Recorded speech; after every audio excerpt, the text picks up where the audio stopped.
Les lycéens de l'enseignement professionnel, on leur demande de devenir très vite des apprentis pour être bons à produire le plus vite possible.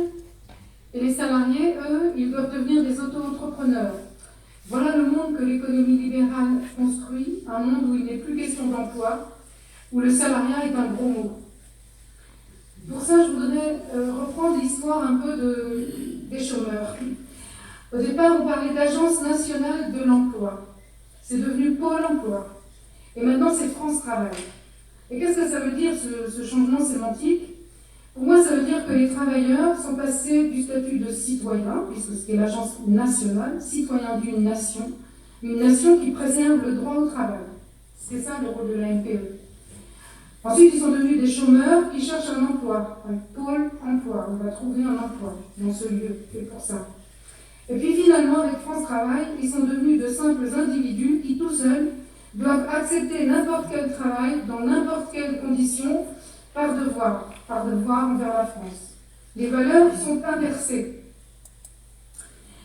La France n'est plus une nation fondée sur la liberté, l'égalité, la fraternité et les droits d'homme et du citoyen, mais un État qui fustige, qui culpabilise.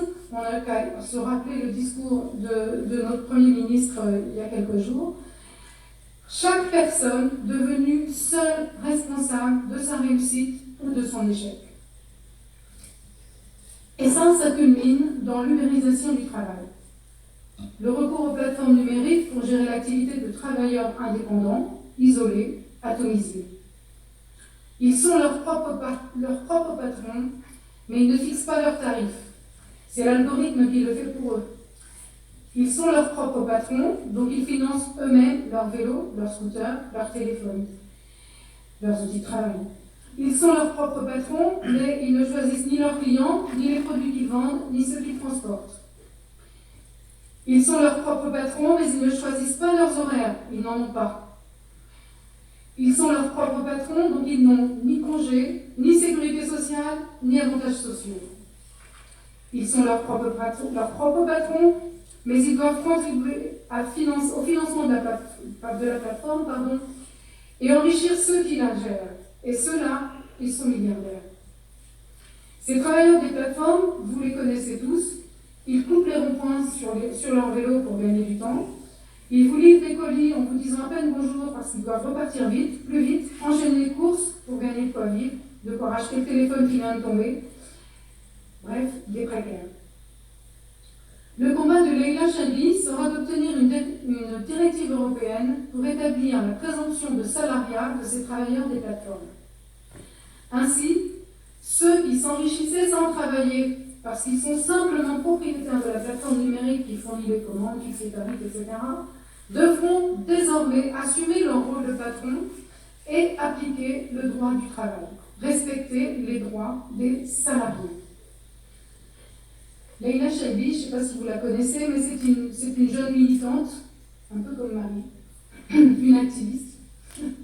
Elle organisait des pique-niques dans les supermarchés pour que les jeunes étudiants comme elle, qui avaient du mal à manger, puissent manger en ayant le droit, on avait le droit de goûter. Enfin bref, une activiste. La voilà élue députée européenne, et donc la question qu'on se pose, c'est comment elle va réussir à déjouer la complexité des institutions européennes. Est-ce que vous représentez ces institutions européennes? C'est une espèce de réalité qu'on n'imagine pas, très loin, très compliquée. Le Parlement européen, 700 députés. La Commission, constituée de 27 commissaires qui sont nommés, qui ne sont pas élus, et pourtant c'est eux qui font les propositions réelles de loi. Et enfin, le Conseil de l'Europe, avec des ministres des gouvernements des États membres. Ces trois institutions, situées entre Bruxelles et Strasbourg, sont envahies par des milliers de lobbyistes, 70 000 pour 700 députés, qui circulent librement pour bien conseiller tous nos décideurs.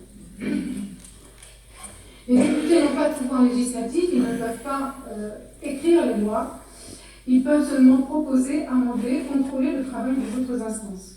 Au final, le vote en commission est déterminant. Les directives sont rédigées par les commissaires. En prenant ses fonctions, Leïla Chaibi découvre ce monde extrêmement poli, courtois, bien habillé, tiré à 4 épingles, Ça vous rappelle sans doute certains de chez nous. Un président très bien habillé qui faisait bien sur les photos. D'ailleurs, c'est nécessaire si on veut être entendu. Mais c'est une hypocrisie quand on sait qu'on est à cet endroit dans le cœur de la machine néolibérale. Le cœur de la machine qui produit la politique la plus brutale que les citoyens européens aient dû à vivre depuis 1993. Et ça, c'est pas arrangé. Les costumes, ça reste. En septembre 2019, la présidente de la Commission expose la feuille de route pour les 5 ans de législature, quand Leïla Chaibi vient d'être élue. Au détour d'un long exposé, le sujet des travailleurs des plateformes est abordé. Pour Leïla, c'est un déclic. Comment le Parlement pourrait-il arracher une directive à la Commission? Comment engager un rapport de force? C'est une bataille, je suis témoin de combat. Elle entreprend alors d'aborder le commissaire à l'emploi et aux droits sociaux, Nicolas Schmit. Nicolas Schmit, c'est un socialiste bruxellois. Et aujourd'hui, on a notre chef de liste socialiste, Glucksmann, qui est en train de dire moi, je suis comme M. Schmitt et la victoire sur le travailleur des plateformes, c'est moi en fait, c'est Glucksmann. Les jeunes diraient lui, c'est un vrai mytho. Hein. Enfin, voilà Leïla qui décide de mener son combat. Elle n'est pas forte, c'est pas elle la plus forte. Elle ne connaît pas les rouages, elle ne connaît pas les codes. Mais ce qui va faire sa force, c'est qu'elle va utiliser le métis. Métis, c'est une forme d'intelligence que ces années de militantisme lui ont permis de développer. La force du faible face au fort. Les philosophes grecs la décrivent ainsi. C'est une intelligence efficace, agissante, confrontée à une réalité à la fois concrète et mouvante, capable de s'adapter parfaitement aux situations dans lesquelles il est nécessaire d'avancer avec souplesse, même en talons aiguilles. Et il s'agit en effet d'une capacité à recalculer constamment sa position, de changer d'option, de jongler avec des circonstances variées pour tirer son épingle du jeu. La métisse, c'est la ruse de l'intelligence. Et il en faut parce que le combat a duré pratiquement 5 ans. Elle ne savait pas que c'était impossible, alors elle l'a fait. Elle l'a fait avec son équipe, elle l'a fait avec le soutien des travailleurs et des travailleuses des plateformes qu'elle a invités au Parlement européen, en lien notamment avec Brahim Ben Ali, un homme inspirant lui aussi qui fait partie des candidats des 80 pour les européennes. Brahim Ben Ali était chauffeur Uber à Paris et il a décidé de rencontrer Leïla pour lui parler de sa situation. Et ensemble, ils vont bâtir un lobby. On dirait plutôt un contre-lobby européen, le lobby des travailleurs ubérisés. Donc, ils vont entreprendre ensemble, avec leurs lobbyistes, qui vont entrer au Parlement européen, une bataille pied à pied pour faire avancer la cause auprès du commissaire Schmitt. Ces travailleurs atomisés, isolés, vont alors se trouver constitués en collectif au niveau européen et se battre ensemble. Ils ont été nombreux, Leïla et son équipe ont pu ensemble, avec la force de leur détermination, tout faire pour faire face au plus haut placé des lobbyistes, qu'on connaît bien. Le plus gros lobbyiste d'Uber, c'est Emmanuel Macron. C'est normal.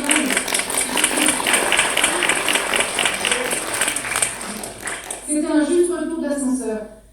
Voilà, on lui avait financé sa campagne, donc c'était normal qu'il défende Uber. Et il l'a fait vraiment bec et ongles. Alors en France, au sujet des propositions de présomption de salariat pour les travailleurs ubérisés, on dit, dans le gouvernement français, que non, on faudrait plutôt un tiers statut parce que la présomption de salariat, ça va nuire au dialogue social. C'est vrai que le gouvernement français, il est assez calé au dialogue social. On l'a vu avec les Gilets jaunes, on l'a vu avec la réforme des retraites. Bon, quand il parle de dialogue social, ils sont aussi doués pour le détricotage des droits des travailleurs. Et donc, quand ils préfèrent opter pour un tiers statut, il y a tout lieu de se méfier. Donc, je vais vous passer, c'est déjà assez long tout ce que je vous raconte, mais je vais vous passer tous les détails techniques de sa lutte. Elle a écrit un bouquin qui s'appelle Député pirate. C'est encore un clin d'œil à Marie, avec son union pirate, mais on en parlera. Et c'est vraiment intéressant parce que ça permet de comprendre comment l'Union européenne et les députés européens, qu'on voit rarement parce qu'ils sont entre Strasbourg et Bruxelles justement, comment ils ont le pouvoir de quand même changer les choses de l'intérieur. Donc, en septembre 2021, ça fait 2 ans, le Parlement, grâce à son travail acharné, vote à 76% pour la présomption de salariat. Elle a réussi à convaincre quelqu'un qui est aussi candidat pour les européennes, il s'appelle François-Xavier Bellamy. Elle est allée lui parler, lui dire, mais vous avez aussi intérêt à ce que ces travailleurs-là soient des salariés. Elle a réussi à convaincre. 76% donc votent pour la présomption de salariat. Mais après le Parlement, il faut convaincre la Commission, parce que c'est la seule qui est habilitée, les commissaires donc qui ne sont pas élus, c'est les seuls qui sont habilités à rédiger les directives européennes. Ça pose un petit problème sur la démocratie de cette institution européenne. Ceux qui écrivent les lois, c'est des gens qui sont désignés, désignés par le président de la Commission sur base de propositions des États. Leïla ne se décourage pas, parce que la métisse se connaît. Et elle a réussi à dénicher avec l'aide d'une juriste communiste une petite faille dans le texte qui permet quand même à un député européen de rédiger une directive. On va l'appeler une directive fantôme. Donc elle fait un boulot avec son équipe, elle rédige une directive, 95 pages, exactement dans les temps que vous pouvez la trouver sur Internet. Maintenant, il fallait réussir à ce que cette directive, elle la transmette à son commissaire Schmitt, pour qu'il se l'approprie. Comment faire? C'est un jeu de chat et souris. L'équipe très déterminée de Leïla l'emportera grâce à quelqu'un déguisé en Pikachu. Alors ici, il y a des gens un petit peu plus vieux que 40 ans. Ceux qui connaissent Pikachu, ça va. Et en fait, Pikachu, c'est un cheval de Troie.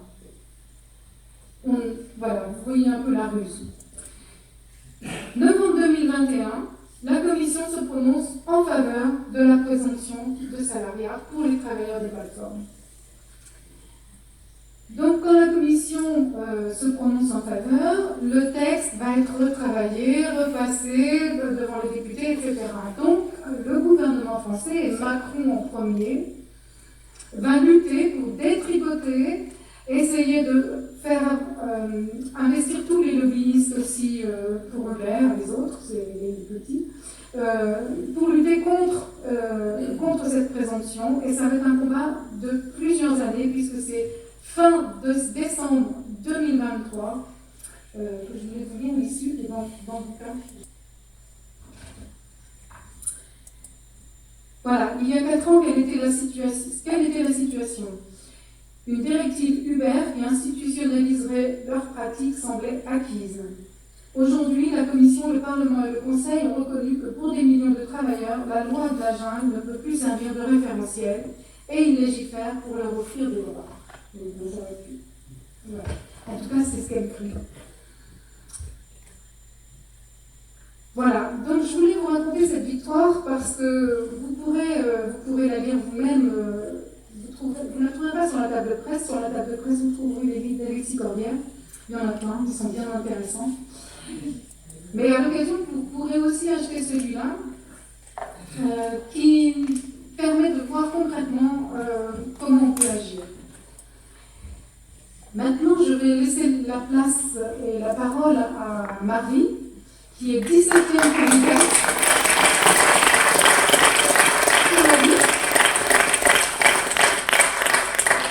Et Marie qui a plein de propositions pour nos jeunes, plein d'autres propositions que d'en faire ou de la chair à canon ou de la chair à produire.